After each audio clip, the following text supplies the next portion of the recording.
வாழ்க வளமுடன். தினம் ஒரு திருக்குறள். அறத்துப்பால் பாயிரம் அதிகாரம் 1 கடவுள் வாழ்த்து. குறள் 5.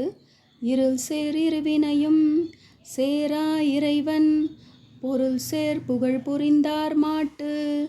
இருள் சேர் இருவினையும் சேரா இறைவன் பொருள் சேர் புகழ் புரிந்தார் மாட்டு.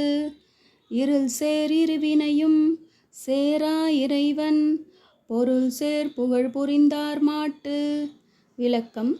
எல்லா இடத்திலும் நீக்கமற நிறைந்துள்ள கடவுளை பொருள் நிறைந்த, அதாவது அர்த்தமுள்ள புகழ் மொழிகளால் துதிப்பாடல்களால் வாயார பாடுகின்றவர்களுக்கு அறியாமையை சார்ந்துள்ள நல்வினை பயனாகிய இன்பமும் தீவினை பயனாகிய துன்பமும் உள்ளத்தின் சீரான அமைதியை குலைக்காது. நன்றி. வாழ்க வளமுடன்.